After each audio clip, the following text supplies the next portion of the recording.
It was exciting. First off, we had all the families here, so we invited all the players' parents and their families and loved ones here to watch practice, and we're going to have a cookout up in Palmero afterwards. So I thought that was good. But from a pure scrimmage standpoint, I think it was kind of a microcosm. I think it was representative of our camp as a whole. It was like a 15-round, heavyweight bout. Offense having its moments, defense having its moments. We worked on all the phases on special teams. We got a ton of work done, so I was very pleased. It's exactly where we needed to be. Is the precision there? No, but another positive step in the right direction. Is there any players or positions that have stood out in these first two scrimmages?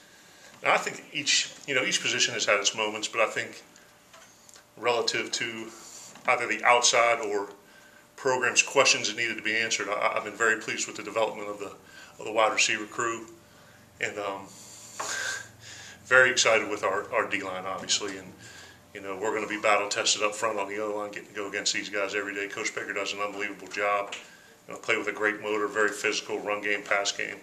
So I think those are two areas that kind of stood out. Is there an area that maybe you're a little more pleased with than others, and maybe some that you need some improvement in? We need improvement in everything. I don't think we're necessarily where we need to be in any phase or in any position, but we're a heck of a lot closer now than we were in spring, and a heck of a lot closer with practice 12 than we were at practice 1. So the progression of the installation and taking the information from the meeting room to the field, and the kids executing it at a high level. This is as good as any first-time installation, offensively, defensively, and special teams that I've been around. So, very optimistic, but I'm glad we still have 2 more weeks to prepare. Was there any guys that weren't available to the scrimmage tonight? I don't carry that. Yeah. I mean, there were guys that didn't practice, but I mean, it's practice 12. I mean, it's camps, bumps and bruises. I mean, there's no one's out for an extended amount of time, so it's guys are nicked up. We'll work to get them back this week. At what stage is the installation? How many more days of that do you think you have? We're done offensively and defensively, and special teams. Now as we continue to creep closer, Monday and Tuesday will be traditional camp days. Wednesday will be our final kind of dress rehearsal, thud scrimmage at the stadium, doing 2 15-minute quarters followed by a bunch of different special situations. So, where we're at now is the fine-tuning of the installation, and then kind of going through and, any kind of, I won't say oddball, but, centering the ball on offense, for a field goal, last forward on defense, and then all the things that go into special teams, onside, hands team like that. So, we're working to get all that stuff knocked out.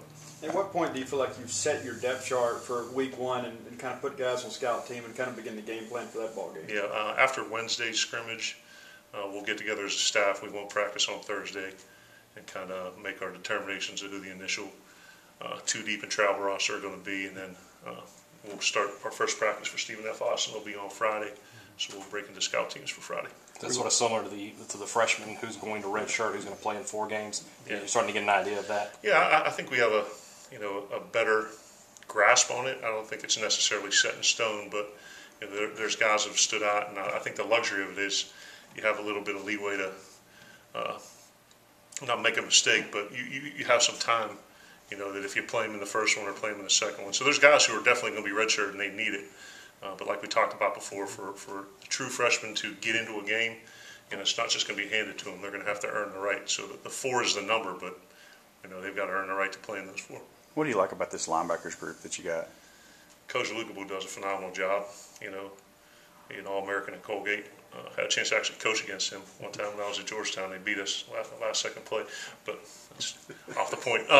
I think their football intelligence. I think they play with tremendous speed, very athletic, which you need in this league. And in the kind of advent of spread offenses, the day of the true box linebacker are kind of far and few between. So I think these guys are physical and aggressive enough to play downhill on a run in between the tackles, but also as people are trying to stretch you out and read you and do different things and put you in conflict, they can turn and run. But I'm very pleased with the linebacker corps. Have Nick and Jerry done the leadership job you expected of them when they were named team captains back in spring? Well, very much so, to the extent that I think they're learning that leadership isn't kind of a blanket concept. They're finding out what buttons to push with each guy and how to kind of create an individual, leadership profile for each guy, so to speak. But to me, leadership is done by example first and then vocally second, and certainly what they've done through the course of their time here as players. And since our staff's been here, they've earned the right to be vocal. And also, we've challenged, like Mark McLaurin, he's not a captain, but I mean, he's one of our best leaders on the team. So it's not specific or limited to the two guys with the C's on their chest, but you know, the older players and the best players. You know, we've seen a lot of good leadership out of them too. Jeffrey as well.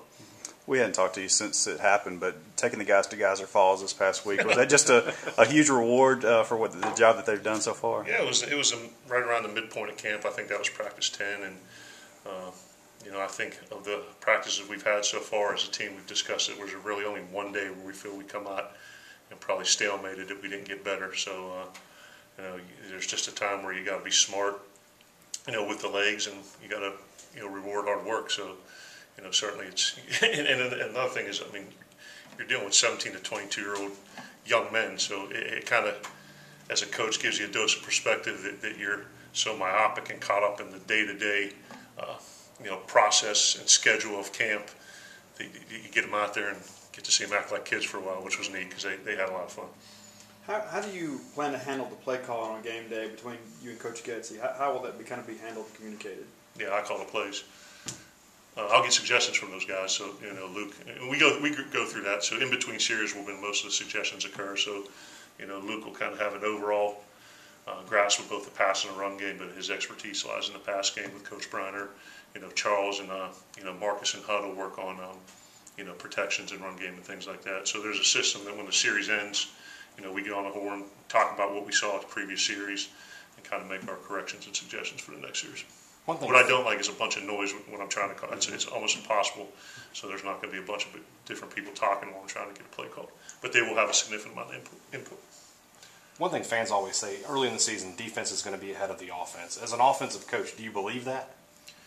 I guess maybe to a certain extent, but I think, you know, like I mentioned earlier, the sign, the very good teams I've been around, it's been a great give and take throughout the course of camp. So certainly, you know, some people subscribe to that adage or thought process, but what I want to see is, you know, every drill, every period, every day, every week, you know, those guys going back and forth, and you know, we harp on, you know, explosive plays and turnover margin, and we chart those things and track them, and the kids are real competitive with that. So I don't necessarily think that's the case, because I think both sides of the ball and special teams are doing a good job.